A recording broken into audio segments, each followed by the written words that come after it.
Have you ever been afraid of yourself while watching The Joker? Not the blood, not the violence, but that moment when you think, I get it. That's the real horror. In the next few minutes, you'll discover 3 disturbing truths. First, why the Joker isn't a villain, he's a mirror, and what you see in that mirror might shock you. Second, why he keeps coming back, decade after decade. Different face, same darkness. What does that say about us? And third, the dangerous part. Why understanding him makes you uncomfortable, because once you understand the darkness, you can never fully reject it again. If you've ever wondered, why does the Joker disturb us so much? Why do we feel something when we watch him? And why, despite everything, we can't look away? You're in the right video. This isn't just a character analysis. This is about the chaos we all hide. Ready to face it? Let's go.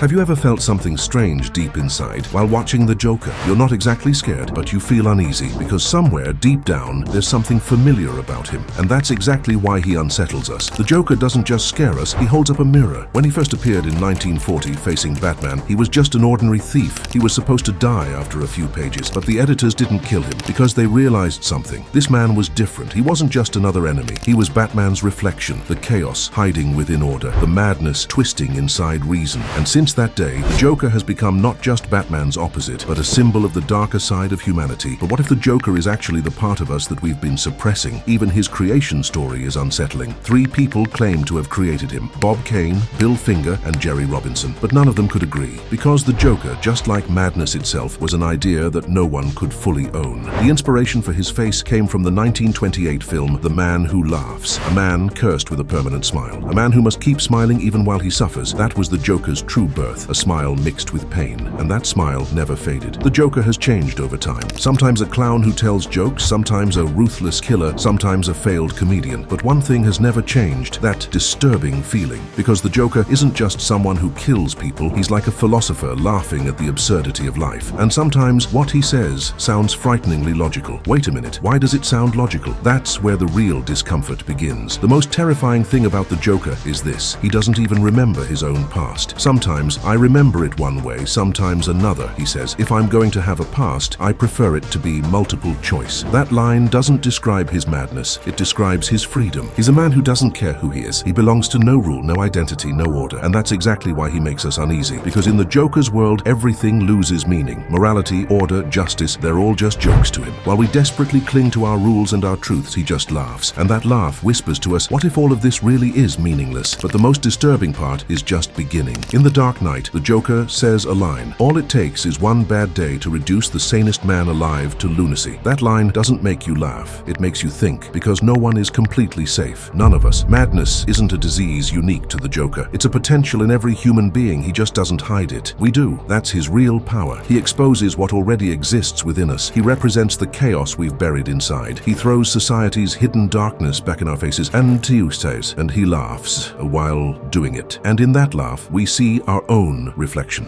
The Joker's disturbance doesn't come from his violence, it comes from his truth, because sometimes what he says feels too right. And the moment we agree with him, even for a second, that's when we truly feel uneasy, because we realize the Joker isn't that far away. He's not out there, he's somewhere inside. That voice we suppress, that anger we try to control, that emptiness we can't explain. The Joker represents all of it. He's not just a character, he's an idea, a symbol of a world where madness becomes normal, where the boundaries of society are tested. What makes him disturbing isn't his insanity, it's the logic we find within it, because sometimes he doesn't sound entirely wrong, but there's something else, something much deeper. If the Joker is holding up a mirror to us, then who's on the other side of that mirror? And more importantly, why does the Joker keep coming back? In the 50s, the 70s, the 2000s, and now, each time with a different face, but always the same message. It's as if he's not just a character, but something born from within society itself. A symptom, a warning. So what does the Joker really symbolize? The Joker's story never ends. Have you ever noticed that? Every decade he comes back, but each time he's different, as if when society changes, he changes too. And that's no coincidence, because the Joker isn't just a character, he's the spirit of an era. Let's look at the 1950s. America had just come out of war. Everyone was looking for peace. And what was the Joker doing then? Making jokes, throwing colorful bombs, a criminal made suitable for children. Almost funny, because in those years nobody wanted to see darkness, people just wanted to be entertained. But look closely. Beneath that smile, there was always unease, like a scream forced into silence. Then came the 1970s, Society's trust was broken, crime was rising, people no longer believed in the state, in justice, in the police, and the Joker, he returned to the shadows. No more jokes. Now he was killing. He no longer hid his rage at the world. This time, he was laughing for real because the world itself was no longer something to take seriously. Do you see it now? The Joker doesn't really change. Society does. He finds a new face for every era, but the message stays the same.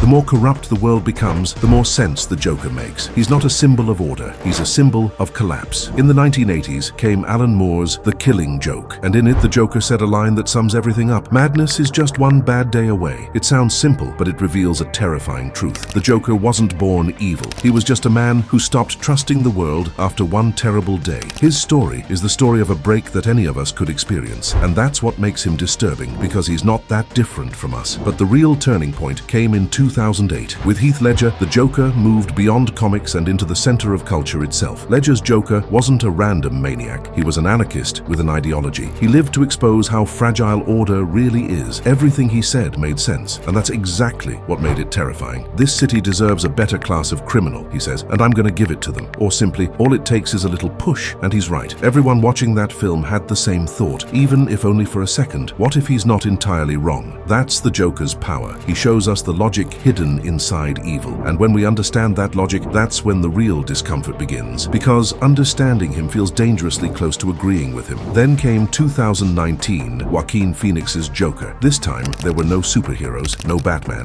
no mythical Gotham, just a man pushed out by the system, Arthur Fleck, a person ignored, crushed, and left alone by society. His transformation wasn't the birth of a villain, it was the breaking of a human being. As his laughter grows throughout the film, we start to feel suffocated, because those laughs sound like pain. For him, laughter is a defense mechanism, just like the times we laugh to keep from crying. And then we realize something. In this film, the Joker isn't just one man. He's a product of society. When the system collapses, when compassion dies, when people are left alone, the Joker is born. He's not a madman. He's a symptom, a reaction to social decay. That's why when the movie ends, many people go silent. Some cry, some get angry, and some feel afraid of themselves. Because in that story, there's a little bit of all of us. Do you see it now? The Joker wears the fear of every era. In the 50s, foolishness. In the 70s, violence. In the 2000s, chaos. In the 2010s, loneliness. No matter the time we live in, he always returns. Because humans don't really change, only their fears do. And the Joker is the voice of those fears. Maybe that's why he disturbs us so deeply, yet we can't look away, because somehow he feels familiar. He speaks the language of our darkest side so clearly, we can't ignore it. You can't silence him, because every version of the Joker is in some way our story. But here's the deeper question. If the Joker keeps being reborn in every era, is his source really society? Or is there an eternal chaos inside human nature itself? And more importantly, why do we feel so disturbed when we begin to understand him? As if understanding him is dangerous, as if getting too close to his logic might change us too. What if it really does? Understanding a character is one thing. Feeling them, that's something else entirely. And the moment you start to understand the Joker, something shifts inside you, a faint unease, because understanding him means understanding darkness. And once you understand darkness, you can't completely hate it anymore. The Joker represents that small, suppressed voice within all of us. Sometimes it's exhaustion, sometimes anger, sometimes just a cry against injustice, but most of the time we silence it, because if we listened to it, we'd be afraid. That voice whispers, "This world is already insane. You just don't want to see it." And that's where the Joker's philosophy begins. He's not trying to fix the world, he's trying to show it. He doesn't create chaos, he just reveals what's already there. For him, the world has no real order, only people believe it does, and the Joker reminds us how fragile that belief really is. One bad day, one wrong choice, one small injustice, and that's all it takes to fall apart. And the Joker was born right inside that fall. Some say he's a pure nihilist, but he's not. He's a mirror. He makes us question the values we think are right. He flips every truth we've built our sanity on. He pushes at the borders of morality and does it without certainty. Because to the Joker, what matters isn't right or wrong, it's truth. And truth is often uncomfortable. Remember that scene from The Dark Knight? Two boats, one full of prisoners, one full of civilians, each given the power to destroy the other. But in the end, no one pushes the button. Does that mean the Joker failed? No, because that was never the point. He wanted to show that people aren't purely good. They're uncertain. And in that moment of hesitation, the spark of chaos is born. The Joker finds the weakest point in any system, the human being. That's why fighting him means fighting yourself. Even Batman knows that. That's why he never kills him. Because if the Joker dies, Batman loses his purpose too.